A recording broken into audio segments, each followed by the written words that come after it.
দাঁড়ান দাঁড়ান, পাকা কাঁঠাল আছে বলে কি শুধু খেয়েই শেষ করবেন? পাকা কাঁঠাল দিয়ে যে এত সুস্বাদু পুরি তৈরি করা হয়, না দেখলে বিশ্বাসই করতে পারবেন না। যা একবার খেলে সবাই কিন্তু রেসিপিটি জানতে চাইবে। কোনো কঠিন উপকরণ নয়, ঘরে থাকা সহজ কিছু জিনিস দিয়ে খুব সহজেই তৈরি হবে এই একেবারে নতুন স্বাদের রেসিপিটি। সকালে নাস্তা হোক কিংবা বিকেলে জলখাবার হোক অথবা স্কুল কলেজ কিংবা অফিসে টিফিনে হোক, একবার বানিয়ে দেখুন, যে খাবে সেই মুগ্ধ হয়ে যাবে। এতটাই নরম তুলতুলে হয় আর এর স্বাদটা এতটাই অসাধারণ হয় যে আপনি যত ধরনের লুচি বা পুরি এ পর্যন্ত খেয়েছেন সবার স্বাদ কিন্তু একেবারেই ভুলে আপনি এর প্রেমেই পড়ে যাবেন। আর আপনার বাড়িতে কাঁঠাল প্রেমী হোক বা কাঁঠাল বিরোধী হোক, সে কিন্তু আপনার কাছে এই রেসিপিটি বানিয়ে দেওয়ার জন্য বারবার কিন্তু আবদার করবে। তাই রেসিপিটি সম্পূর্ণ দেখার অনুরোধ রইল, একেবারে স্কিপ করবে না কিন্তু, তাহলে আসল স্বাদটা মিস হয়ে যাবে। নমস্কার বন্ধুরা, জি কুক চ্যানেলে আপনাদের সবাইকে স্বাগত জানাই। চলুন শুরু করছি। দারুণ স্বাদের ওই পাকা কাঁঠালের রেসিপিটি বানানোর জন্য আমি আমার বাগান থেকে এই গাছ পাকা কাঁঠাল নিয়ে নিয়েছি। আমার চ্যানেলে যদি নতুন হয়ে থাকেন, আমার চ্যানেলে কিন্তু এই পাকা কাঁঠাল দিয়ে নানা রকম পিঠে আর তরকারির রেসিপি দেয়া আছে। আমার রেসিপিগুলো যদি আপনাদের ভালো লাগে তাহলে আপনাদের কাছে অনুরোধ রইল আমার চ্যানেলটি ভিজিট করে সেই পাকা কাঁঠালের নানা ধরনের পিঠে বা তরকারির রেসিপিটি দেখার অনুরোধ রইল। কথা বলতে বলতে দেখুন পাকা কাঁঠাল থেকে কোয়াগুলো বার করে নেওয়া হচ্ছে। পাকা কাঁঠালের সিজন থাকতে থাকতে অবশ্যই এইসব রেসিপিগুলো আপনারা একবার না একবার ট্রাই করে দেখতে পারেন। আশা করছি আজকের রেসিপিটি আগের রেসিপিগুলোর মতনই আপনারা খুব বেশি বেশি করে পছন্দ করবেন। প্রথম পর্যায়ে কোয়াগুলো ভেতর থেকে দানাগুলো খুব সুন্দরভাবে বার করে নেব আর কোয়াগুলোকে খুব সুন্দর করে পরিষ্কার করে নেব। আমার এই রেসিপিটি যদি কোনো নতুন বন্ধু ইউটিউব থেকে দেখে থাকেন, আমার এই ক্ষুদ্র চ্যানেলটিকে সাবস্ক্রাইব করে আমার পাশে থাকার জন্য অনুরোধ করছি। আর পাশে থাকা বেল আইকনটি অবশ্যই প্রেস করে রাখবেন। যখন আমি নিত্য নতুন কোনো রেসিপি দেবো সবার আগে খুব সহজেই নোটিফিকেশান আপনাদের কাছে পৌঁছে যাবে। কথা বলতে বলতে কাঁঠালের কোয়াগুলোর ভেতর থেকে দানাগুলো খুব সুন্দরভাবে বেছে পরিষ্কার করে নিয়েছিলাম।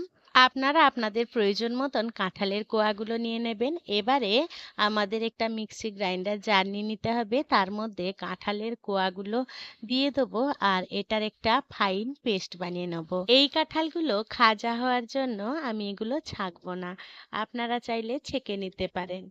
এবারে একটা বড় বাটির মধ্যে নিয়ে নিয়েছি 2 বাটি মতন আটা আর তাতে দিয়ে দেবো 2 বাটি মতন ময়দা। আপনারা যে পরিমাণ বানাবেন সেই পরিমাণ অনুযায়ী আটা বা ময়দা নিয়ে নিতে পারেন। আমি এখানে আটা ময়দা মিশিয়ে করব, আপনারা চাইলে শুধু আটা দিয়ে কিংবা ময়দা দিয়ে আপনাদের পছন্দ মতন নিয়ে নিতে পারেন।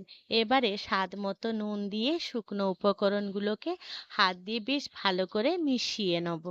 শুকনো উপকরণগুলো সুন্দরভাবে মেশানো হয়ে গেলে এবারে দিয়ে দেবো রিফাইন্ড অয়েল। আমরা সাধারণত বাড়িতে যেরকম লুচি পরোটা বানাই সেইভাবেই কিন্তু ময়ানটা দিয়ে দেবেন, তবে এখানে একটু ময়ানটা বেশি দেবেন, তাহলে লুচিটা বেশ নরম তুলতুলে আর খেতেও বেশ ভালো লাগবে। তেলটা দেয়া হয়ে গেলে এই আটা আর ময়দার সাথে এইরকম দেখুন ঘষে ঘষে কিন্তু মিশিয়ে নিতে হবে, তাহলে লুচিটা খেতে বেশ তুলতুলে হবে। দেখুন ময়ানটা ঠিক হওয়ার জন্য আপনারা এইভাবেই একটু মুঠো করে দেখবেন। যদি মুঠো হয়ে যায় তাহলে আপনাদের ময়ান বা তেলটা দেওয়া ঠিকঠাক আছে। ময়ানটা বেশ সুন্দরভাবে এই ময়দার সাথে মিশিয়ে নিয়েছিলাম। এবারে অল্প অল্প গ্রেট করে রাখা কাঁঠালের পাল্প দিয়ে আমাদের এই ময়দাটাকে মেখে নিতে হবে। আপনারা যদি আরো ফ্লেভারফুল চান তাহলে এখানে এলাচের গুঁড়ো ব্যবহার করতে পারেন। তবে আমি এখানে এলাচের গুঁড়ো ব্যবহার করিনি, কারণ এলাচের গন্ধতে এই কাঁঠালের আসল যে গন্ধটা সেটা কিন্তু চাপা পড়ে যাবে। তাই আমি এখানে এলাচের গুঁড়ো ব্যবহার করিনি। আপনারা যদি পছন্দ করেন অবশ্যই দিতে পারেন, তাতে কোনো রকম অসুবিধা নেই। অল্প অল্প কাঁঠালের পাল্প দিয়ে দেখুন আমরা যেমন সাধারণ ময়দা মাখি ঠিক সেইভাবেই ময়দাটা মেখে নিয়েছিলাম। দেখুন ঠিক এইভাবেই আমি ডোটা তৈরি করে নিয়েছি। এবারে এই ডোটার উপরে কিছুটা তেল দিয়ে দেবো, এই 1 চামচের মতন, দিয়ে হাতটা সারা ডোয়ের উপরে বুলিয়ে ডোটাকে সেট হতে রেখে দেবো প্রায় আধ ঘন্টা মতন। আপনাদের হাতের কাছে যদি সময় না থাকে মিনিমাম 10 থেকে 15 মিনিট মতন রেখে দেবেন, তাতে ডোটা খুব সুন্দরভাবে সেট হয়ে যাবে। ঢাকা চাপা দিয়ে রেখে দিয়েছিলাম। আধ ঘন্টার পর ফিরে এলাম। দেখুন আমার ডোটা খুব সুন্দরভাবে সেট হয়ে গেছে। লুচির লেচি বানানোর আগে এই ডোটাকে আবারও কিন্তু থেসে নেব। তবে খুব বেশি শক্ত শক্ত মাখবেন না, আবার খুব বেশি নরম মাখবেন না। দেখুন আপনাদেরকে একটু কেটে দেখিয়ে দিচ্ছি। সাধারণ আমরা যেরকম মাখি সেইভাবেই মেখে নেবেন। এবারে ডোটাকে খুব সুন্দরভাবে 4-5 মিনিটের মতন আবারও থেসে নিয়েছিলাম। যত বেশি ভালো করে থেসবেন তত কিন্তু লুচিটা ফুলকো ফুলকো হবে আর নরম তুলতুলে হবে। লুচি বা এই কাঁঠালের পুরি বানানোর জন্য আমরা সাধারণত যে পরিমাণ লেচির সাইজ করি সেই পরিমাণ কিন্তু আপনাদের পছন্দ মতন লেচি কেটে নেবেন। লুচির জন্য লেচি সবাই কম বেশি পারেন, তাই আমি আমার মতন করে সাইজ করে কেটে নিচ্ছি, আর আপনারা আপনাদের পছন্দ মতন কেটে নেবেন। দেখুন আমি অফ ক্যামেরায় লেচিগুলো আমি রেডি করে নিয়েছিলাম। এবারে এটাকে ঢাকা চাপা দিয়ে সাইডে রেখে দেবো। এবার এদিকে গ্যাসে কড়াই বসিয়ে দিলাম। কড়াইতে পরিমাণ মতন তেল দিয়ে দেবো, তেলটা গরম হতে দেবো। আর এদিকে দেখুন একটা লেচি নিয়ে নিয়েছি, লেচিটা থেকে আর লুচি বেলে নেবো। সাধারণত আমরা যেভাবে লুচি বেলি সেইভাবেই একটু তেল নিয়ে নিয়েছি, তেল দিয়ে লুচিটা বেলে নেবো।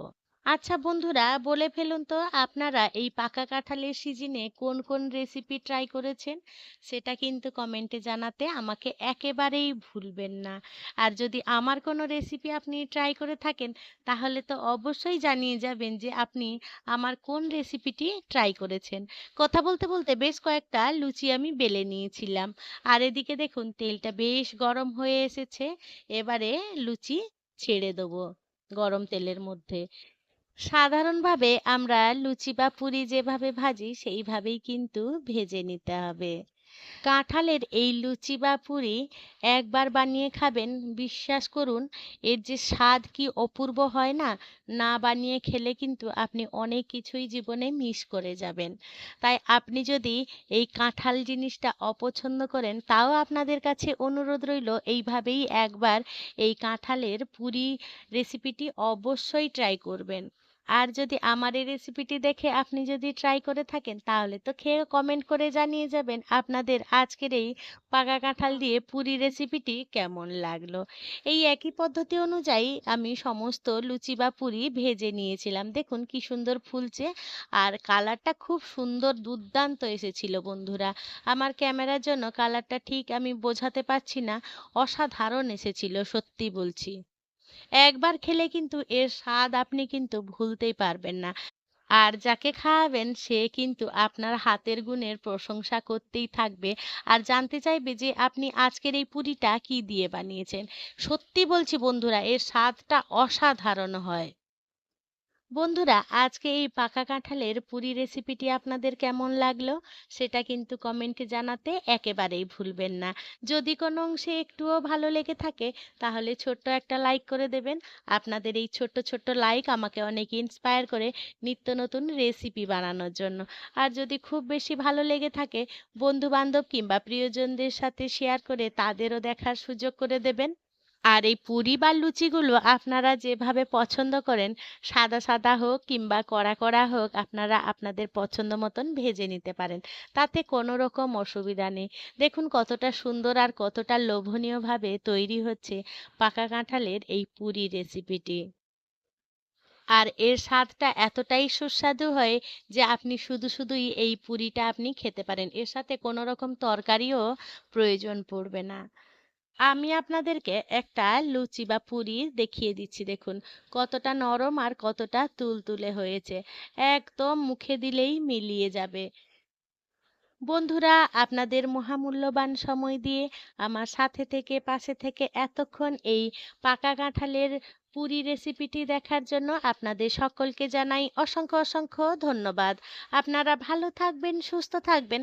দেখা হবে পরের কোনো নিত্য নতুন রেসিপিতে।